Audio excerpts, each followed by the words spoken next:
guys, James Wilson-Taylor here for Rock Sound. It's another of our video calls. We've been chatting with everybody while we're all at home at the minute, and I'm delighted to say Mr. Kellin Quinn's on the line. How are you, man?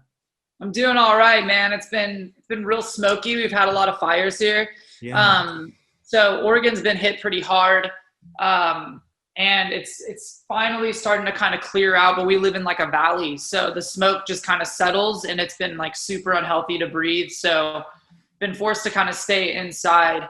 And, you know, on top of everything else that's going on, it's just like kind of one of those things where, you know, just like, what now? Yeah, God, it's been relentless, hasn't it? And I will start this off the way we've started all of them and just say, you know, I hope obviously you and your loved ones, you're staying as safe and as well as you can in all this madness.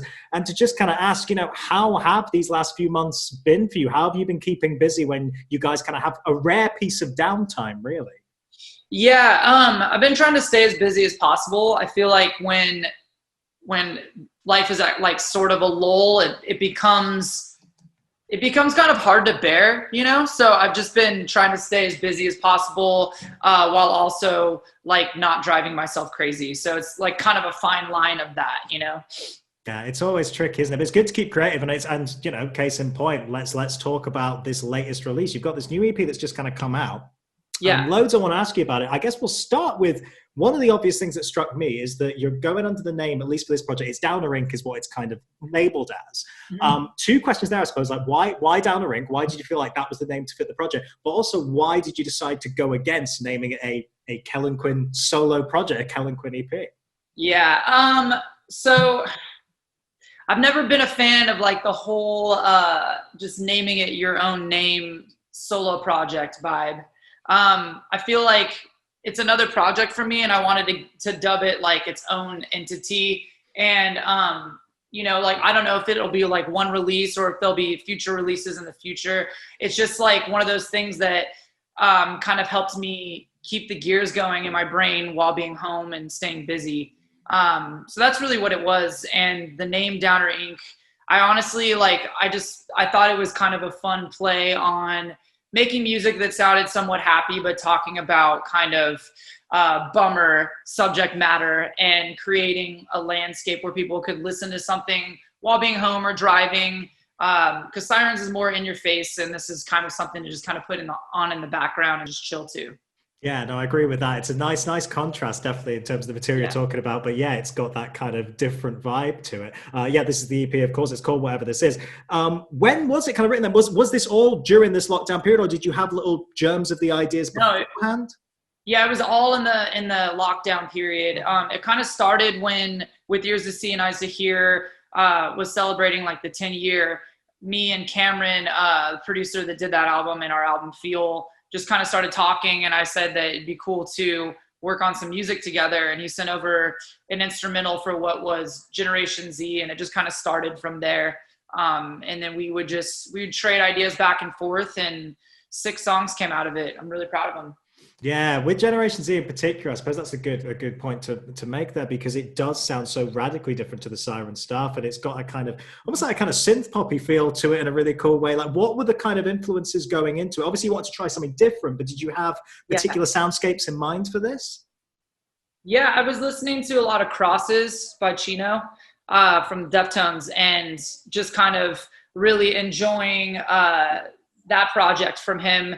As well as some Radiohead, and I was really getting into the Gorillaz a lot, and just kind of listening to, you know, some of those projects where artists and other bands kind of branched off and did something different. And I love the idea that the Gorillaz is all kind of a digital band, and it's all about like the artwork and just kind of creating these really cool atmospheric places where you can live within the music and also see cool visuals. And so I worked with my tattoo artist. His name's The Dentist, out of Portland, and he came up with the logo. And it's been really cool to see fans drawing their own interpretation of it. And that's exactly what I wanted, was something easy enough to draw where you could like tag it on things and make it cool. Yeah, no, again, like fans have really latched onto it already, which is really, really cool to see, and see that building and see that response to it.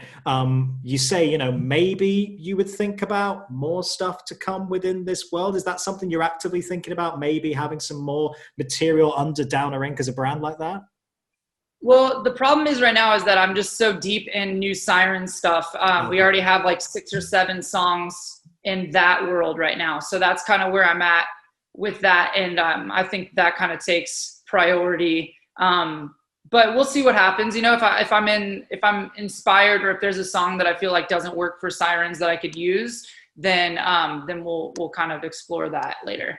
Yeah, exciting to hear about new Sirens, man. We'll definitely come on to that. Before we do, I want to kind of look back a little bit, because it's been a minute since we've chatted, and congrats on the last album, really. I know when we chatted a bit before it was about to come out, I think you were just kind of hinting at it, hitting at the singles and stuff.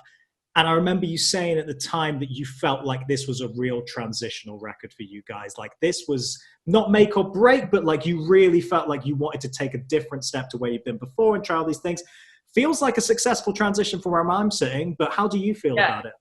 No, it feels really good. That was another thing, is just like, I feel like the band was kind of finding its stride again. We're doing well at shows, and then everything kind of shut down. It was kind of crazy to be in the middle of a tour. I swear to God, my sound engineer and tour manager had COVID. I mean, the dude was sick from like beginning of rehearsals through the entire tour, was wearing a mask, like was taking antibiotics and just not getting better.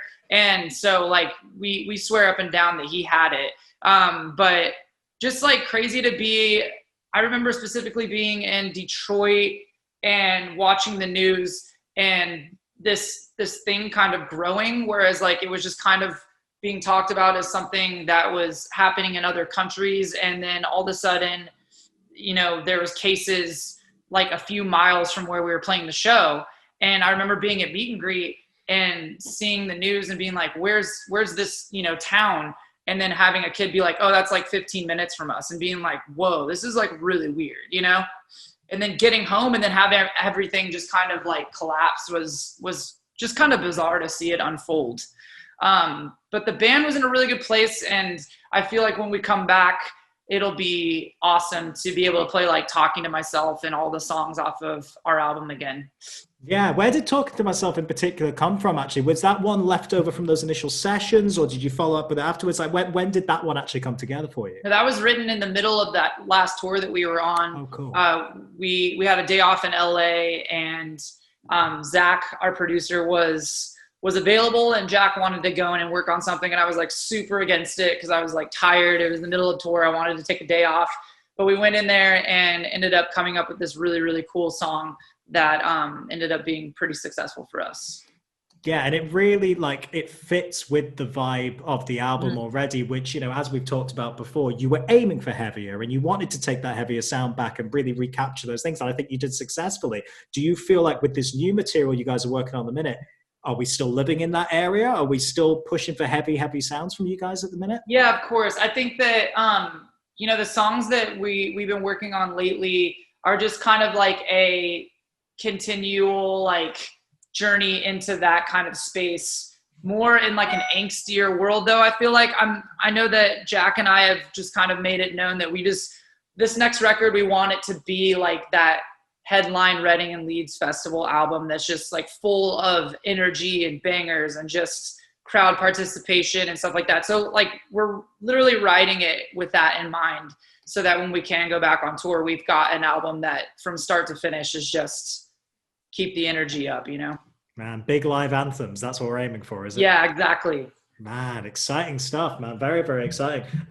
There's loads of what I talked about. I remember you mentioned earlier on there as well. Of course, it's 10 years now since the debut. I mean, this year marking that. Is that something you guys have talked about in terms of, I mean, it's very difficult now that obviously we're in this kind of unforeseen circumstances, as we all want to call it.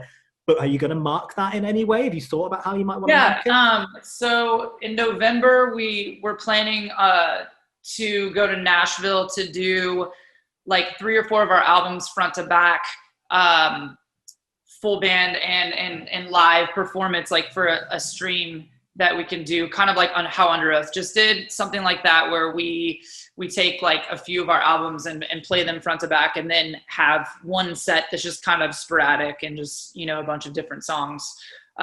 We're excited about that because we haven't been in a room and played music together in so long. So it's just, it's exciting to be able to think about that and to process it and to put together a cool show that people can watch from home. Very cool, man. Very cool. What kind of stage are you at in terms of putting that together then at the minute? So right now we're just talking about, booking flights, safety, and all that kind of stuff, making sure that everyone is able to travel. We have like a space that we'd like to perform it in, and just, having like 1 or 2 days of rehearsal and then just recording. It'll all be pre-recorded, but it will be live. So just recording them, mixing it, mastering it, and then hopefully like around December and the holidays, we'll be able to put it out. Very cool, man. Very, I mean, that's been the really interesting thing, I think, in the last few months is, of course, people have tried to do exactly that. They want to do these live stream shows or pre-record things and put it out for the fans in that way. But what's been cool, just as an observer, is to see the complete difference in how people have approached it in loads of really different, interesting ways. You mentioned Under Oath there. What an incredible achievement that was. I think the Trivium thing was really interesting. Biffy Clyro just did one over here, all completely different ways. Have you seen any in particular you've been watching and think, oh, that's a good thing, I'd like to try that? Are you picking out ideas here and there? I'm a massive fan of Biffy. So I love, I think that they're so pro when they do anything. And it's just, you can tell they put a lot of thought into it. I thought Under Oath's performance was really good too. But I really love how Biffy had strings, and they had just, it was like a production. And I feel like if you're going to do something like that, you've got to make it interesting enough to watch. I don't think that you could just kind of go on stage as a band and perform it. I think you've got to have something that makes people go, wow, that was, they put thought and time into it. Yeah, I think that's definitely been the thought that loads of people had. I remember Simon himself even saying to us when we did one of these with him that it's never going to replace the live performance. So you've got to do something different. You got to do something in the circumstances you're in, right? Absolutely. Yeah. I mean, I just kind of take it as when you watch artists do, live in certain studios or whatever, you just kind of have to go the extra mile because you don't have the crowd participation. You don't have that energy. So if you don't think about it in that way, then it could come across very empty and very lifeless, So it's important to make sure that you've got a lot of elements there to kind of bring that energy in other ways. Yeah, very true. Well, excited to see what you guys come up with for sure. It could be very cool, man. I want to mention as well, I mean, you've done quite a lot of collabs over the last year or so. You've done a lot of guest vocals. You made yourself quite open to a lot of kind of up and coming new artists as well, which is really exciting. I'm sure whenever you put these things out on social media and stuff, you must get bombarded with people being like, Kellin Quinn on a song. Of course, we want that. What is it about the ones you've done that's kind of stood out to you? What was it about these artists that made you think, oh, actually, that's one I would like to work with? Yeah, I like to find artists that have a song that would be a little bit different or outside the box. Obviously, there's a couple that are, more geared towards the world that I come from, but I really enjoy finding artists that are different so that I can lend my voice to something that is unique for me as well, and just kind of bring something to the table that will be fun for everyone to listen to. And so that's been the goal for me. I consider myself the pit bull of the scene. I'm just featuring on so much stuff right now. It's been Mr. Worldwide. Mr. Worldwide, here he is. Worldwide, yeah. I just partnered with this company called Featured X, and I did a month-long thing with them, and it's been really, really cool to just see how talented so many of these artists are out in the world. And because you don't really get to see it unless you do something like this, and to see the submissions and listen to the music and just be blown away by the sheer talent. It's been really, really awesome to be a part of. Yeah, I wonder, how does the actual working structure of it go? I take it most of the time, presumably, especially now you're working remotely with these artists and stuff. How does that collaborative process work normally? Yeah, so with this specific program, they have a dashboard, and the artist can submit the song notes as to what they would like from me, what the song's about. Then they can actually upload the demo so I can hear it. But then they also have a link to their Spotify so I can hear previous stuff that they've done. So I can get an idea of what the band is going to sound like. So even if the demo isn't super high quality, I can see something that they put out. So I know what the finished product is going to be. And then I just take it to my studio here, and I record all my vocals into Logic, and I just send them 13 or 14 vocal tracks, and they put it in and plug it in. So yeah, the modern world, easy as that, man. Easy as that. That's straightforward. I love it. Let's talk a little bit as well about the deluxe edition of the album. We mentioned the single, of course, but then you got the acoustic tracks on there as well. it's really cool to see that, because it is, like we've said, it's a much, much heavier album, this last Sirens record, and then to strip it all right back and give it this really different take is a very cool idea. How did you decide which of those tracks you were gonna strip back, and what was that kind of process and approach like for you? Yeah, I think that process was just what's going to sound good in an acoustic format or like a stripped down format. There's a couple songs that we tried and it just didn't feel like it was working. I Know How It Feels to Be Lost was one of those ones that we were trying to do, and it ended up sounding just like the original too much. And so we wanted to find songs that we could make sound unique on their own. And so the ones we chose, I felt like we did a really good job with that. Yeah, it fit nicely, man. Do you think those might have a live airing at any point? I remember you guys obviously did kind of acoustic elements in your shows before and stuff, particularly around the EPs and things. Yeah, so that's something that we were talking about for some of these live stream performances, maybe doing one performance that's stripped back in an acoustic format. So we're working on it. We've done a lot of these performances of these songs at like meet and greets and things like that. And that's where they really shine. It's cool to just be able to have like a smaller group of people sit in a circle and play the stripped back versions. Yeah, very, very cool. Always nice to see that kind of thing. So new Siren stuff being worked on at the minute. Mm-hmm. I know I always feel weird asking people about like, when do you think we might hear it now? Because who knows this year? It's a bit weird timing wise at the minute. But do you guys have any idea when you might like to start putting out new material, or is it still kind of early days at the minute?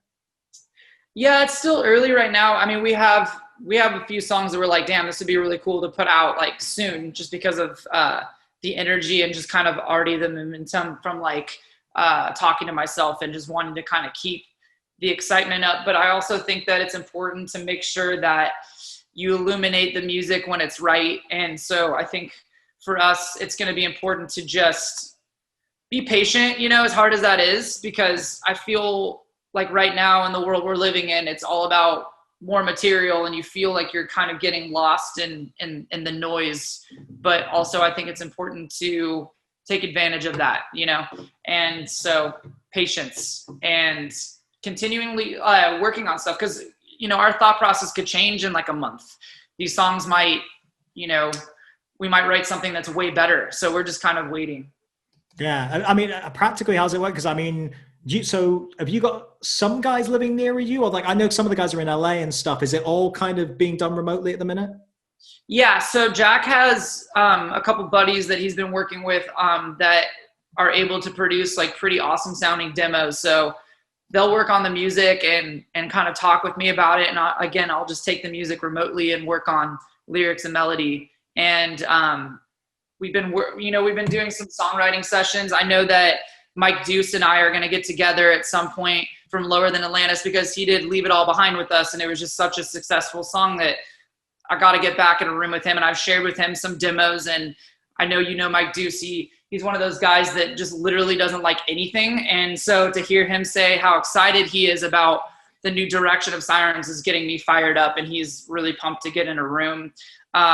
So I'm excited about that. I'm also working with Ryan, who sang in this band called Envy on the Coast, and doing some stuff with him music wise, and just kind of finding creative people to maybe bring like their aspect of Sleeping with Sirens that kind of live in this space that we've created. And it's been a lot of fun. I know that another person I want to work with is my buddy Raz, who wrote Kick Me with me and We Like It Loud, and just kind of getting in a room with him. He's working on the new Papa Roach stuff. So just kind of getting some like, outside perspective before we actually get into a studio space, and having, 12 or 13 ideas and being able to kind of, realize them and make them, big Sleeping with Sirens songs. Yeah, absolutely. It's great to have a big list of collaborators, and particularly when it's people you trust and have known for. I mean, presumably you must have known Mike for quite a few, or at least come across him touring back in the day with LTA and all that kind of stuff, right? Yeah. So we did a tour with LTA in South America, and then we did like the Slam Dunk Fest and stuff with him. And yeah, he and I have become really close. I know that we share a lot of the same ideals when it comes to just like home life and stuff that we've gone through.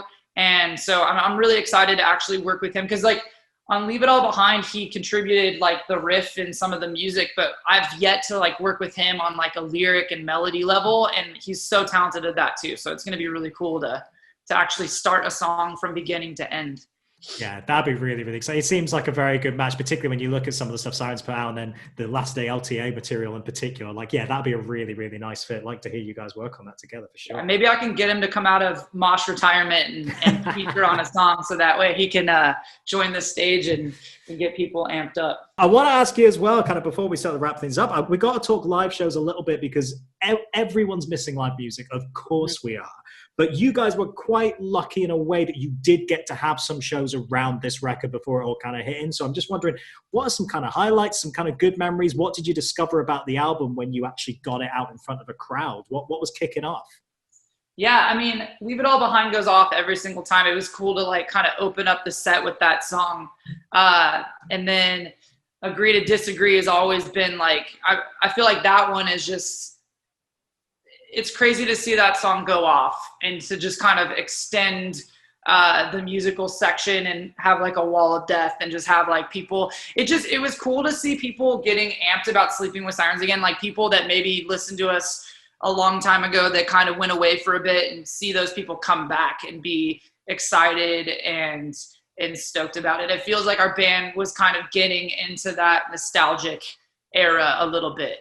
And it's always good to see grown men singing If I'm James Dean, You're Audrey Hepburn at the top of their lungs. That's always fun. Absolutely. And I say that as one of those grown men. It's always fun. Yeah, that's actually quite an interesting observation though, because I feel like the new material in particular actually brought in a bit of a new audience for you guys as well. Did you notice some kind of newer faces there as well as some returning friends, I suppose, in these crowds? Yeah, it was a really cool mix of, you know, new listeners, and then also like the older core, and then also just like older fans that maybe had not been fans for a little bit come back and just kind of be in one room. It was almost like, I remember when we played in London, it just felt like a celebration. It felt like a holiday of some sort, you know, like just kind of leaving all your cares and issues at the door and everybody just having a really good time. I remember that being like a super sweaty show. Like everyone just looked wet when we were done. So, you know, when you know you're doing a good job when everyone leaves sweaty and they've thrown beer on each other and stuff like that. Yeah, particularly in the UK, that's always a good sign, isn't it? We know how to do it right. We know how to kick things off, man. Kellin, it's always really nice to chat to you, man. All the best to you. Best of luck with this new EP. It sounded really cool. Can't wait for new Sirens. Can't wait for these gigs, all this stuff. And yeah, we hope to see you in the UK when that's safe and allowed. But yeah, in the meantime, all the best to you and the family, man. Well, thank you. You as well. Can't wait to come back. Take care. Absolutely, dude. All right, see you soon. Kellin, everybody.